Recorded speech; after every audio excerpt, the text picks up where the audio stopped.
En el año 1940, el gobierno nazi cerró las lagunas jurídicas de sus leyes de reclutamiento y corrigió la paradoja de tener judíos sirviendo en el ejército nazi. Todos los mediojudíos que servían en el ejército en aquel momento serían desmovilizados. Los mediojudíos licenciados no podían ya disfrutar de la seguridad que les daba el ejército y ahora se encontraban a merced de la Gestapo. Pero el ejército era un lugar en el que los soldados solían ser aceptados si hacían su trabajo y no demasiadas preguntas a pesar de las leyes nazis. A Werner Goldberg le ofrecieron la oportunidad de permanecer en él. Sí, pero te puedes quedar si quieres, me dijeron. Entonces me acordé de las palabras de mi padre cuando decía: si nadie te quiere en un sitio, no te quedes allí. Así que escuché la voz de mi padre y me fui. La Gestapo pasó por las unidades para comprobar si quedaban Missling entre los oficiales. El oficial al mando de Falkenberg le ofreció una oportunidad de evitar ser descubierto. Tengo que hacerte una propuesta, me dijo.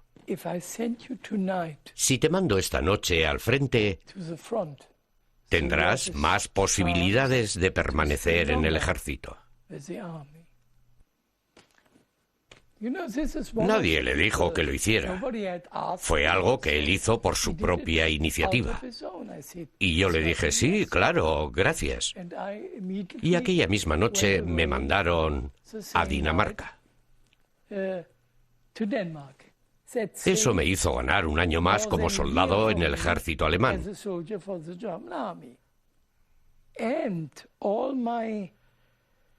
Y todos mis compañeros de la academia, que en aquella época eran tenientes o de un rango superior a teniente, me decían: Gerd, quédate en el ejército. Quédate en el ejército. Es el lugar más seguro hoy en Alemania. ¿Temía Helmut Kopp que descubrieran que era judío cuando estaba en el ejército? Todos los días. Temía eso todos los días. El soldado Kopp rechazó el ofrecimiento de su oficial al mando de ascenderlo a sargento por temor a que se descubriera su ascendencia judía.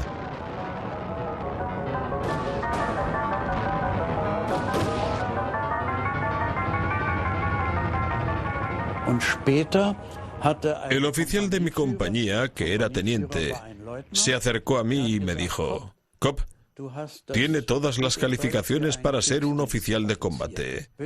¿No quiere presentar una solicitud? Y yo le dije que no podía.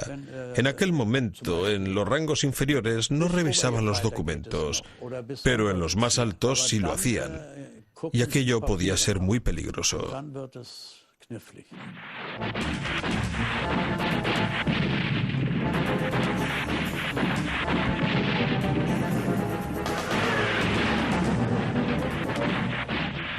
La guerra estaba en su punto álgido, pero para hombres como Kopp, que estaban viviendo una mentira ante las narices de los alemanes, el futuro parecía sombrío. Era conductor de tanques en el peligroso frente ruso. De la brigada juvenil pasé directamente al ejército, a la Wehrmacht. Me gustaban los tanques y pude entrar en el cuerpo de Panzers como conductor. Me destinaron a la división acorazada 257 y serví en la zona de Kharkov. 3 veces tomamos Kharkov y 3 veces la perdimos. Allí tuvimos muchas pérdidas, casi la mitad de nuestra unidad.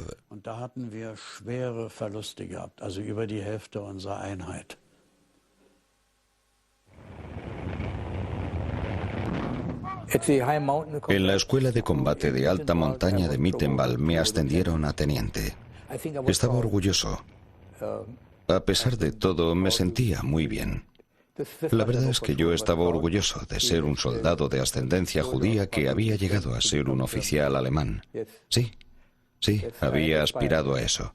No pensábamos en Hitler como en el comandante supremo de los ejércitos.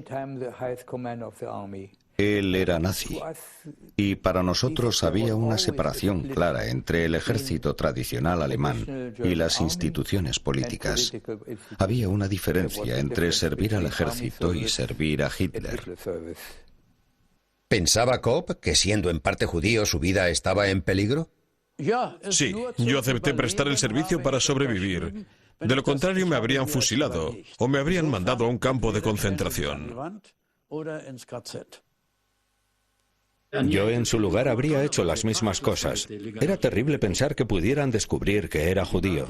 He hablado con muchos alemanes y esto es algo que no entiende mucha gente, incluso en Israel, que en aquellos tiempos la mayoría de los alemanes estaban en el ejército y los que cometieron las atrocidades fueron solo una pequeña parte del pueblo alemán.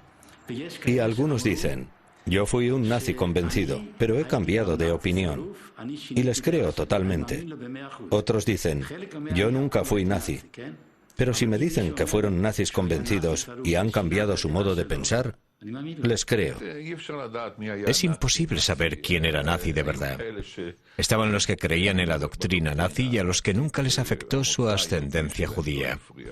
Y estaban también los que sirvieron como soldados porque esa era su obligación de ciudadanos, sin identificarse con la ideología nazi. Cada caso era diferente e individual. Helmut Schmidt fue un Mischling de segundo grado y llegó a ser canciller de Alemania en el año 1970. Su abuelo era de origen judío y Helmut Schmidt sirvió en el ejército alemán. Estuvo en una unidad antiaérea y sus orígenes nunca fueron un problema para él. Uno de los ejemplos más claros de esto fue Erhard Milke, que estaba al mando de toda la logística de las Fuerzas Armadas alemanas. Según los historiadores, el padre de Milke era judío, pero que su madre mintió al afirmar que el padre de sus hijos era ario. Esta mentira ayudó a Milke a convertirse en uno de los hombres más poderosos de Alemania. También contribuyó a la fundación de las líneas aéreas Lufthansa. Hitler declaró más tarde que Milke era un alemán ario puro y le proporcionó un certificado de arianidad. En teoría, judío es una definición racista basada en elementos raciales. En la práctica es una construcción cultural y política. Y en función del momento histórico o político, se podían otorgar exenciones. De modo que, aunque la biología dijera que aquel hombre era judío, las necesidades prácticas permitieron declarar oficialmente que no lo era. Y esas exenciones eran otorgadas por individuos que se encontraban en los niveles más altos del gobierno, por Goebbels, Göring o el propio Hitler. Hitler también hizo ario al gran muftí de Jerusalén, Hay al-Husseini, clérigo musulmán y partidario entusiasta de los nazis. Lo utilizaron con propósitos propagandísticos, para hacer propaganda antibritánica. Y como es natural, a Hitler le preguntaron más de una vez cómo podía aceptar, con toda su ideología racista, en su círculo de élite, a un hombre como Hay al-Husseini, que era árabe. Y Hitler contestaba lo siguiente: si le miras bien a la cara verás que tiene los ojos azules. ¿Cómo puede un árabe tener los ojos azules? Está claro que es un descendiente de los cruzados.